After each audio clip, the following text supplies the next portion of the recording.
मैं शॉक में था। जो कुछ भी मैं देख रहा था उस पर मुझे विश्वास नहीं हो रहा था। मंजरी, जो कल तक मेरा साथ दे रही थी, मेरी मदद कर रही थी, मेरे सामने उसे जिंदा जला दिया गया। मैं मंजरी को बचाना चाहता था क्योंकि मैं अच्छे से जानता था कि वो चुड़ैल नहीं थी, लेकिन मैं कुछ नहीं कर सका। गांव वालों के ऊपर खून सवार था। मासूम मंजरी की चीखें सुनकर उस भीड़ का जोश बढ़ रहा था। पुलिस भी यह तमाशा देख रही थी, कोई कुछ नहीं कर रहा था। शायद वो भी गांव वालों के गुस्से से डरते थे। मैंने देखा कि भीड़ के सामने सफेद कुर्ता पजामा में एक आदमी आया और उसे देखते ही भीड़ शांत हो गई। वो आदमी यहाँ का विधायक था। उसने बोला, चुड़ैल का आतंक खत्म हो गया है, अब आप सब गांव वालों को चिंता करने की कोई जरूरत नहीं है। ये सुनकर लोग खुश हो गए।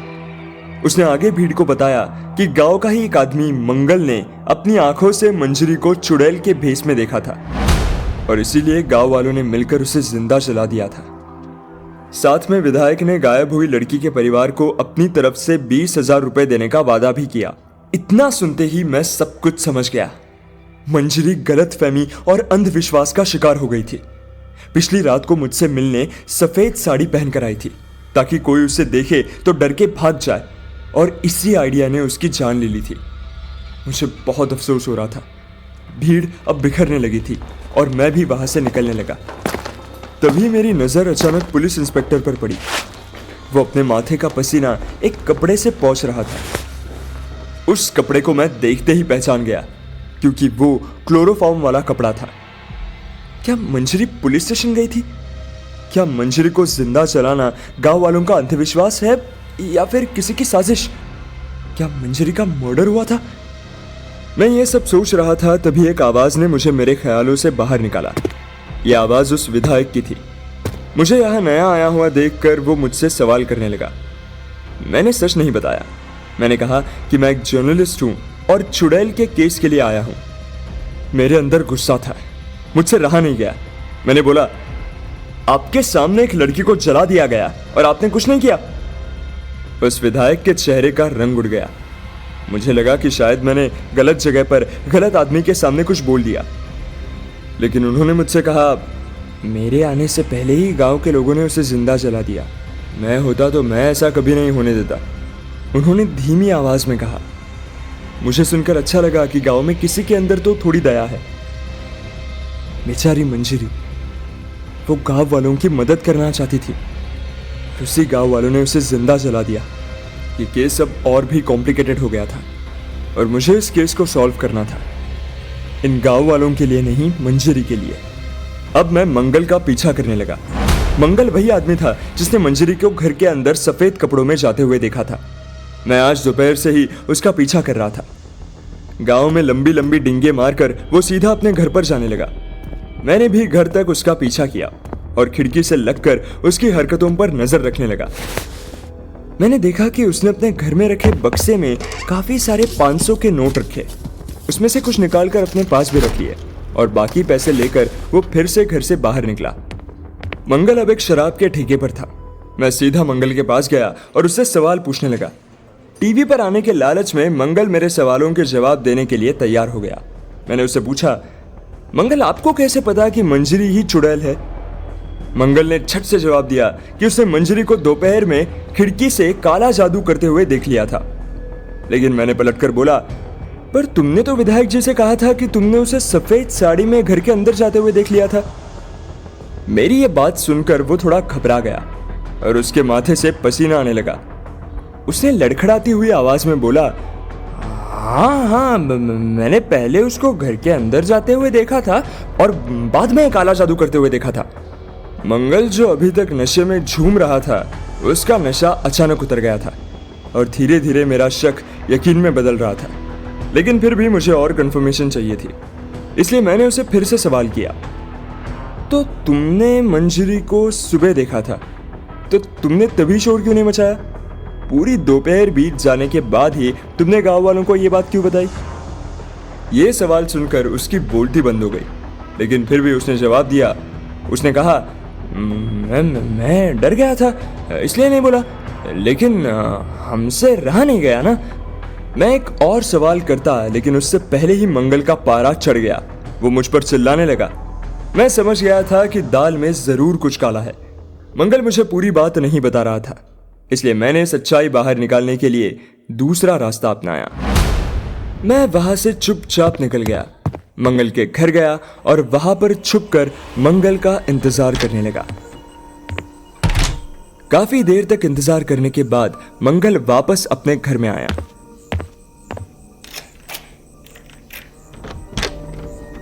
उसने लाइट जलाने की कोशिश की, लेकिन मैंने घर की लाइट पहले ही काट दी थी। उसके बाद मैंने अपने फोन की फ्लैशलाइट ऑन की और अपने पैरों के नीचे रख दी।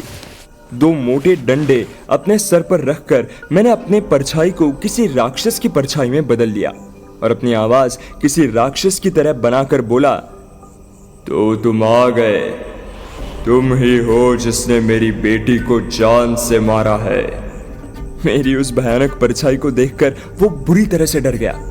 मेरी इस चाल का असर हो रहा था। मैंने अपना ड्रामा चालू रखा। मैंने बोला कि मंजरी के शरीर में मेरी बेटी चुड़ैल की आत्मा थी। मंगल ने उसे मरवाकर मुझे यानी चुड़ैल के बाप को गुस्सा दिला दिया है। मैंने एक और डंडा लिया और उसे तलवार की तरह ऊपर लहराया। ये देखकर मंगल घुटनों पर गिर गया और गिड़गिड़ाने लगा। वो रोते हुए बोल रहा था कि उसकी कोई गलती नहीं है, उसे मंजरी को फंसाने के लिए बोला गया था। बस मुझे यही सुनना था। मंगल ने मुझे बताया कि उसे मंजरी को फंसाने के पैसे इंस्पेक्टर साहब ने दिए थे। उसके मुंह से इतना सुनते ही मेरे दिमाग में अपने आप ही सारे डॉट्स कनेक्ट होना शुरू हो गए। मंजरी सुबह होते ही पुलिस स्टेशन गई और उसने वो कपड़ा इंस्पेक्टर को दिखाया। इंस्पेक्टर को अपने पकड़े जाने का खतरा महसूस हुआ और उसने मंजरी को मरवा दिया। ये इंस्पेक्टर ही इन सबके पीछे है। वही लड़कियों को गायब करवा रहा है। लेकिन क्यों?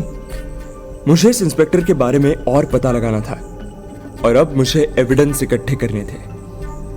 मैंने फिर से अपनी डरावनी आवाज में बोलना शुरू किया, मुझे सच्चाई का पता चल चुका है। इससे पहले कि मैं तुझे जान से मार दूं, भाग जा यहां से। मेरे इतना बोलते ही मंगल अपनी दुम दबाकर लड़खड़ाते हुए भागने लगा। मंगल से निपटने के बाद अब बारी थी इंस्पेक्टर की। मंगल के घर से निकलकर मैं सीधा इंस्पेक्टर के घर पहुंच गया।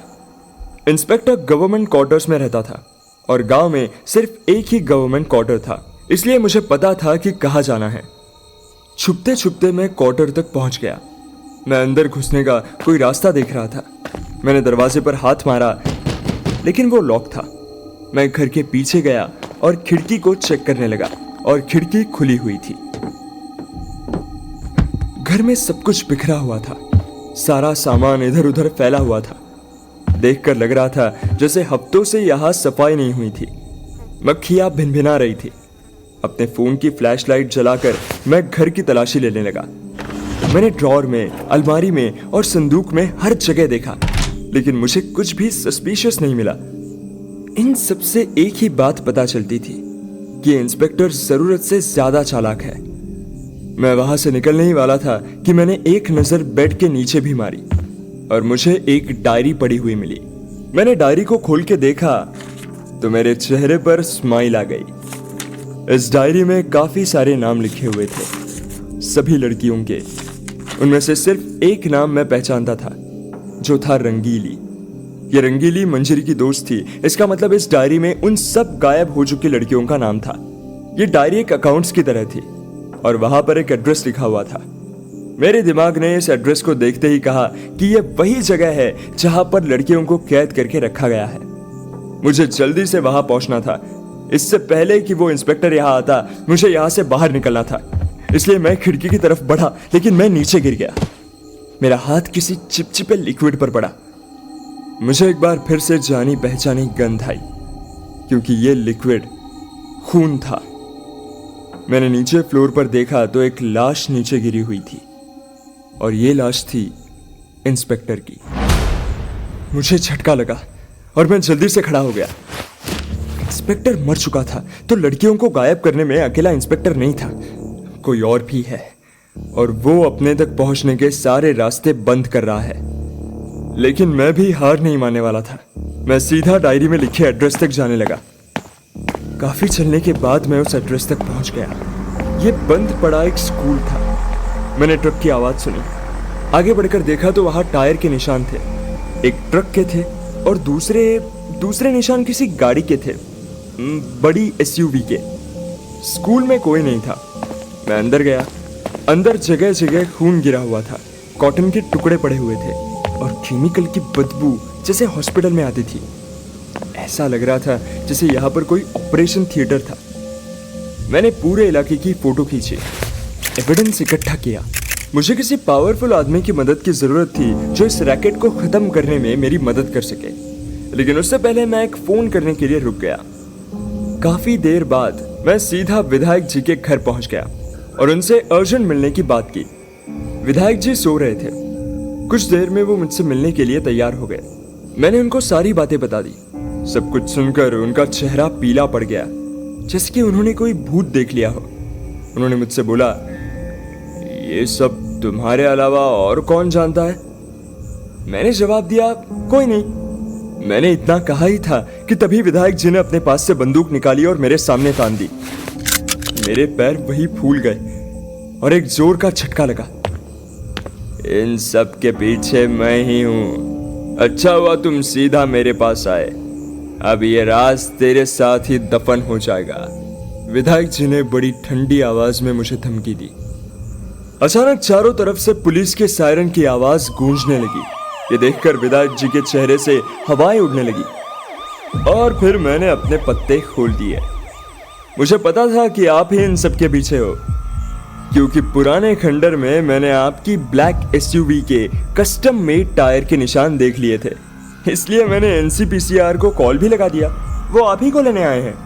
मेरी बात खत्म होते ही वहां कई सारे पुलिस ऑफिसर्स पहुंच गए और विधायक जी को अरेस्ट कर लिया। विधायक को रिमांड में लिया गया। तब जाकर पता चला कि वो और पुलिस इंस्पेक्टर मिलकर ऑर्गन हार्वेस्टिंग करते थे और हार्वेस्टिंग के बाद वो लड़कियों को जान से मार देते थे। एनसीपीसीआर ने सीबीआई की मदद से बाकी बची हुई लड़कियों को ढूंढ निकाला, उन्हें रेस्क्यू करके उनके घर वालों को दे दिया और विधायक जी को जेल हो गई, लंबी जेल। अब यहां मेरा काम खत्म हो गया था। उन लापता हुई लड़कियों के बारे में पता लगा लिया, विधायक जी को अरेस्ट करवा लिया और मंजरी की मौत का बदला भी मैंने ले लिया। अब मैं आपसे मिलता हूं अपने एक नए केस में। तब तक के लिए सुनते रहिए